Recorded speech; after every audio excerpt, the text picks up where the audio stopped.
Hello guys, welcome to my YouTube channel. I am Vishakha. तो आज हम करेंगे class 12 physics chapter electrostatic charges का third part, that is principle of superposition. आज हम प्रिंसिपल ऑफ सुपरपोजिशन पर डिस्कस करेंगे। So let's start. This principle states that the net electric force experienced by a given charged particle Q naught due to a system of charged particles is equal to the vector sum of all the forces exerted on it due to all the other charged particles of the system। अब हम देखते हैं जो इस पूरी definition में हमें क्या बताया हुआ है कि अगर कोई भी अगर हम ऐसे सम होगी all the other forces acting on it, या उस पर जो फोर्स एक्सर्ट कर रहे हैं उन सभी का वेक्टर सम होंगी। फॉर एग्जांपल अगर हमें एफ नेट निकालना है, नेट फोर्स निकालनी है, देन हम क्या करेंगे, vector sum of F force लगने वाली एन पर due to 1, F N due to 2, F N due to 3 up to F N into N minus 1 तक जो फोर्स उस पर लगेगी उन सभी का वेक्टर सम हम करेंगे।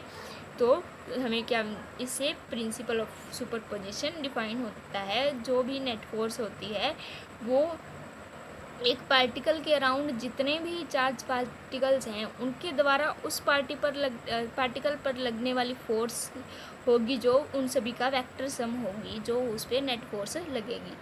अब हम देखेंगे एक न्यूमेरिकल प्रिंसिपल ऑफ सुपरपोजिशन पर ही बेस्ड। तो देखते हैं इस न्यूमेरिकल में हमें क्या क्या गिवन है और हमें क्या फाइंड आउट करना है।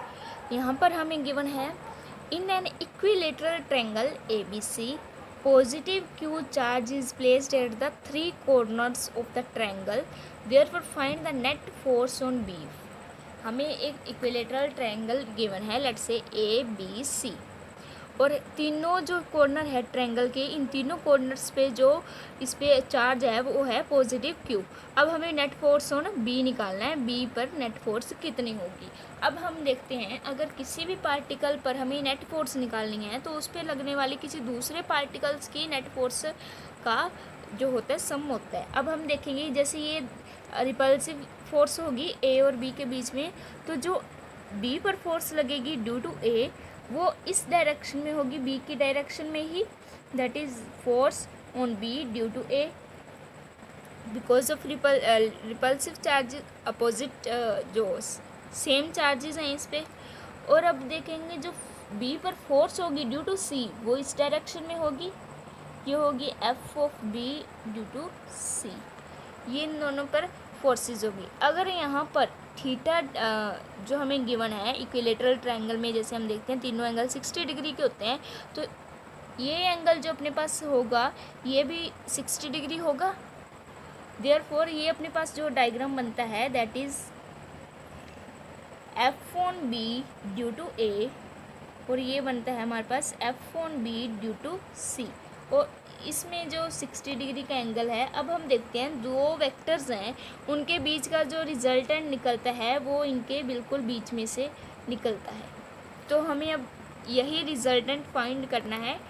देयरफॉर अब हम देखते हैं फोर्स ऑन बी, जो force net force on F net on B, net force कितनी होगी बी पे, वो सम होगी F of B C plus F of B A. B पर लगने वाली force due to A, B पर लगने वाली फोर्स ड्यू टू सी। अब हम देखेंगे इसमें अगर हम पहले F of B due to C की वैल्यू निकालते हैं तो ये आएगी के Q1 Q2 upon R square. अब यहाँ पर हमें डिस्टेंस गिवन नहीं है तो हम इसे लेट करते हैं, let the distance is 1 metre. ये 1 मीटर डिस्टेंस है सभी में, तो के Q1 और Q2 यहाँ पर चार्जेस सेम है, तो मैं यहाँ पर ले लूँगी Q square upon R square, या आर स्क्वायर ही हम यहाँ पर पुट कर लेंगे। तो ये होगी इक्वेशन 1। अब हम यहाँ पर पुट करेंगे force on B due to A, यहाँ पर हम इसी की वैल्यू फाइंड आउट करेंगे तो ये आ जाएगी यही के Q1 Q2 upon R square. अब हम इसे जब वो फाइंड करेंगे that is also equal to K Q square upon R square, ये हो जाएगी हमारी इक्वेशन 2। अब हम देखते हैं जो force on B C is equal to force on B A, ये इक्वल फोर्सेस हैं और हमें अब इनके बीच में जो रिजल्टेंट है वो निकालना है। ये मैग्नीट्यूड में सेम है, that is K Q square upon R square, और हम इसको लेट कर लेते हैं, लेट एफ लेट कर लिया या ई लेट कर लिया या कुछ भी लेट कर सकते हैं, मैंने एफ लेट किया है इनको। अब हम इसमें जो भी हमें पता है, जो भी दो वेक्टर्स हैं और उनका मैग्नीट्यूड सेम है, तो उनके जो रिजल्टेंट निकालने का जो फॉर्मूला है, जहाँ उनका मैग्नीट्यूड फॉर्मूला हम मैग्नीट्यूड निकालते हैं, that is equal to root over, यहाँ पर मैंने लेट किया है तो F square plus 2f square cos theta. अब इसमें मैं वैल्यू पुट करूँगी, मेरे पास एफ इक्वल है मेरे पास K Q square upon R square, लेकिन पहले मैं इसको सॉल्व करूँगी, दैट इज़ इक्वल टू, ये हो जाएगा 2f square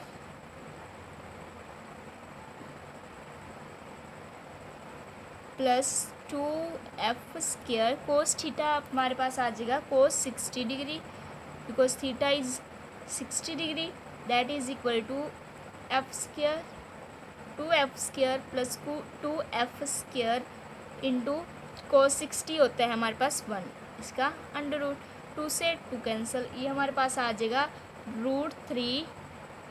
root over 3f square, 2f square plus f square हो जाएगा हमारे पास 3f स्क्वायर। अब हम इसका जो रूट है वो फाइंड आउट कर लेंगे, दैट इज़ इक्वल्स टू, ये हमारे पास आ जाएगा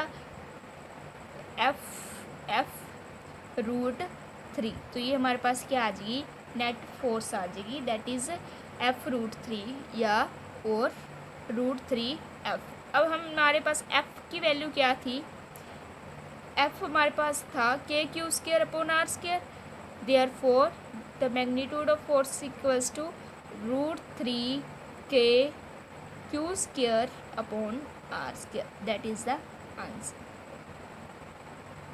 I hope that you will understand this numerical very easily.